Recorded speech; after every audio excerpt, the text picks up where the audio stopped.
प्रधानमंत्री माननीय श्री नरेंद्र मोदी जी के नेतृत्व में सरकार बनने के बाद चाहे देश में चाहे विदेश में बाबा साहब से जुड़े हुए जो स्थान थे उनको स्मारक के रूप में, उनको तीर्थस्थल के रूप में विकसित करने का काम भारतीय जनता पार्टी की सरकारों ने किया। संविधान की हत्या करने का काम और सर्वाधिक संविधान में संशोधन करने का काम कांग्रेस की नेतृत्व वाली सरकार ने किया। भारतीय जनता पार्टी के वरिष्ठ नेता और प्रदेश के उप मुख्यमंत्री केशव प्रसाद मौर्य आज वाराणसी पहुंचे। इस दौरान वाराणसी में संविधान गौरव अभियान के अवसर पर उन्होंने पत्रकार वार्ता किया और पत्रकार वार्ता में कहा कि बाबा साहब भीमराव अंबेडकर के द्वारा निर्मित संविधान का अगर किसी ने सही रूप से सम्मान किया है तो भारतीय जनता पार्टी ने किया है। इस दौरान उन्होंने ये भी कहा कि संविधान का अगर किसी ने अपमान किया है तो वो है कांग्रेस पार्टी और उनके तमाम जो भी सहयोगी साथी हैं। और इस दौरान उन्होंने बहुत सारे मुद्दों पर बातें की, जिसमें उन्होंने कहा कि आज देश विकास के पथ पर आगे बढ़ रहा है, गरीबी से मुक्ति के पथ पर आगे बढ़ रहा है। ये बाबा साहब की इच्छा थी कि जब तक देश से गरीबी खत्म नहीं होगी तब तक देश विकास की ऊंचाइयों को नहीं प्राप्त कर सकता है। वो विश्व गुरु का स्थान नहीं अर्जित कर सकता जो हमें अर्जित करना था।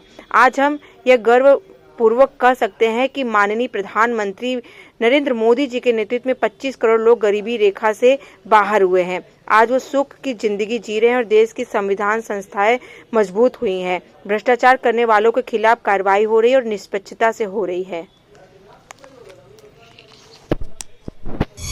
देखिए, भारतीय जनता पार्टी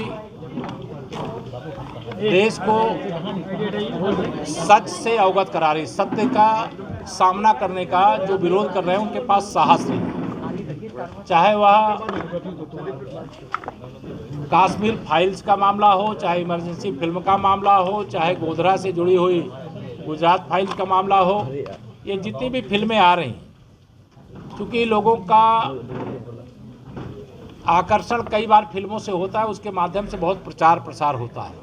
लेकिन हम यह बात जो आज कह रहे हैं, जो फिल्मों के माध्यम से लोग देख रहे हैं, यह बात हम तब भी कहते थे जब हमारे संसद सदन में एक भी सदस्य नहीं थे, तब भी जब केवल 2 सदस्य थे, तब भी जब हमारी आज देश और प्रदेश में सरकार है, तब भी कांग्रेस बाबा साहब भीमराव अंबेडकर की दुश्मन पार्टी है। उनको चुनाव में हराने का एक बार नहीं अनेक बार पाप किया है। बाबा साहब भीमराव अंबेडकर जब चुनाव लड़ रहे थे उनके खिलाफ प्रचार करने के लिए स्वयं पंडित जवाहरलाल नेहरू जी गए थे। वो संसद के अंदर ना पहुंच पाए, संविधान सभा तक में आने से उनको रोकने का अपराध किया गया था। वो तो पश्चिम बंगाल के कोटे से संविधान सभा में आए और अध्यक्ष बने और उन्होंने देश को ऐसा संविधान दिया जो दुनिया में एक उदाहरण है।